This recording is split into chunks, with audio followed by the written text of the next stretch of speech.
Giga Jelašković, na primjer iz Sidneja, je najbolji ambasador Bosne i Hercegovine u Australiji, gdje prezentira istunsku kulturnost, umjetnost i radi jedan fantastičan projekat, recimo 1000 godina Bosne i Hercegovine, što je nešto nevjerovatno. Imate puno takve ljudi u Australiji koji su spremni da nevjerovatne stvari da urade.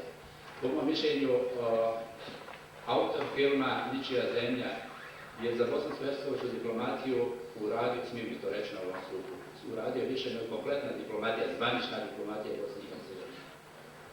To su te projekti koje...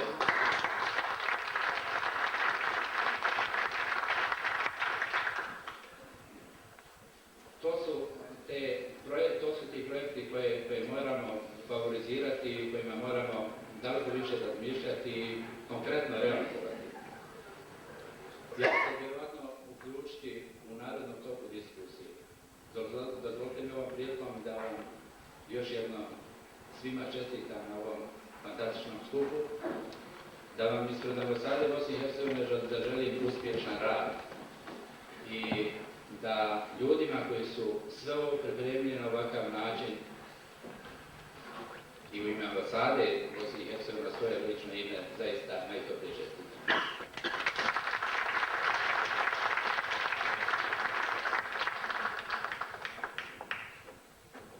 Hvala gospodinu sudu.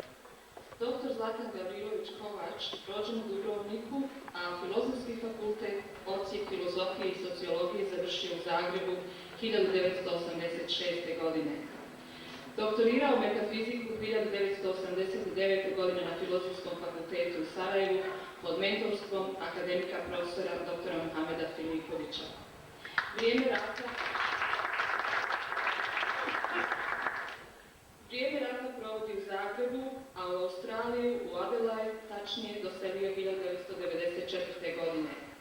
Od 1999. godine glavni je i odgovorni urednik Bosansko-hercegovačkog radija na državnoj stanici 5 EBI FM, a kasnije i sekretar BH radiokomiteta.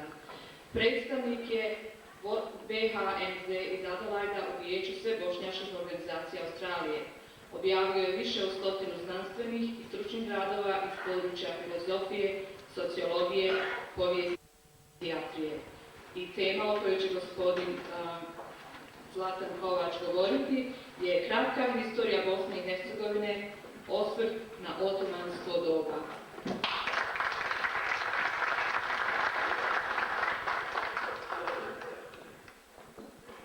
Gospodine Savika Subašić, niste predstavili ovako kao mene.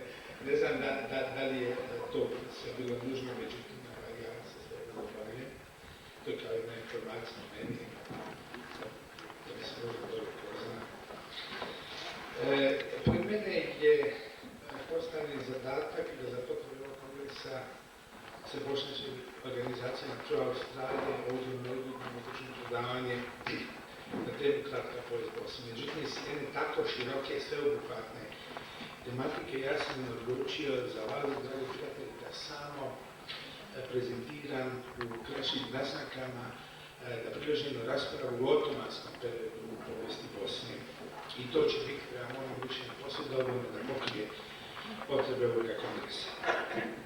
Ukazujući na jedan izniman moment Bosne i njenih ljudi, koji su od početka bili ljudi istog identiteta, ali različitih vjera, koje je ujedinjavala ista sudbina, zajednički prostor i borba za život. O Bosni i njenim ljudima u novije vrijeme su kritički pisali Nada Klajić, ona je profesor bila na Zagrebačkom univerzitetu, koja je dala originalan prilog utemeljenju kritičke povijesti Bosne. Muhamed Filipović, također radom Bosne i Hercegovine, čije drugo neizmijenjeno izdanje štampano u Sarajevu 1997. Izuzetan rad objavio Noel Malcolm Short History of Bosnia 1994. godine. Richard West, Tito Rise and Fall of Yugoslavia, objavljen je 1994. godine, razmatra povijest Bosne u okviru ratnih prilika u Europi, kroz drugi svjetski rat i novi povijest. Postoji može se navesti čitava lista novih radova koji se pojavljuju na engleskom govornom području u Bosni i Hercegovini. Oni uglavnom tretiraju Bosnu i novi rat u Bosni, ovaj najnoviji rat, kao problem građanskog rata u Bosni i tu se pojavljuje više ili manje se govori o tom ratu u tom kontekstu i pojavljuje se još mnogo interesantnih ili manje interesantnih radova koji su se pojavili na engleskom govornom području. Za mene ovo predavanje, ja ću pokušati biti što je moguće kraći, ovo predavanje pokušava odgovoriti na dva pitanja. Prvo pitanje je zašto je došlo do tako široke islamske akulturacije i islamizacije stanovništva Bosne. To je prvi moment, a drugi moment, nakon sredine 19. stoljeća dolazi do značajnog, kroz 18. i 19. stoljeća dolazi do značajnog opadanja u muslimanskom svijetu i ovo kratko izlaganje će pokušati ukazati na probleme zašto do tog pada u muslimanskom svijetu dolazi. Dakle, vjerojatno najznačajniji fenomen ovog vremena koji će ostaviti najdublji trag u povijesti Bosne, ovo što sam malo čas rekao, fenomen islamske akulturacije Bosne ili islamizacije stanovništva Bosne. Ovaj proces nije bio lagan i bio je usko povezan sa nastankom gradova orijentalnog tipa. Nastanak velikih gradova kao centara zanatske proizvodnje i trgovine koincidirao je sa ulaskom Bosne u strukturu i odnose Osmanskog carstva kao svjetske sile. Međutim, ova islamska akulturacija Bosne nije išla na štetu prava drugih crkava, katoličke i pravoslavne crkve.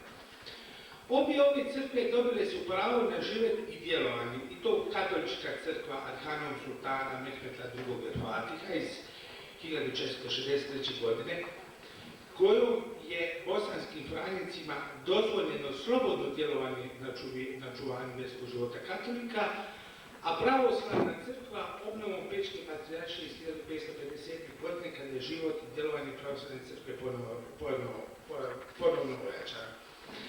Isto tako, ovom treba dodati još doseljavanje Jevreja u Bosnu nakon progonja iz Španjolske oko 1540. godine, od kada se nanovo obnavlja multilateralizam vjerskog života Bosne.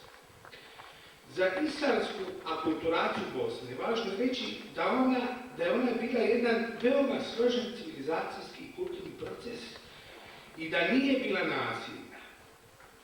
Islam se u Bosni živio brže i sveobuhvatnije nego bilo kojoj drugoj balkanskoj zemlji koju su pokorili Osmanli. Stoga se u svezi sa islamizacijom stanovništva Bosne postavlja pitanje zašto i kako je taj proces tekao, dajući kakve rezultate koji će biti sudbonosni za cijelu njenu daljnju povijest. Razvoj islamske akulturacije i prihvaćanje islama u Bosni zavio se je nekoliko bitnih momenata. Prvi moment bio je svakako prethodno egzistentna vjerska tolerancija i multilateralizam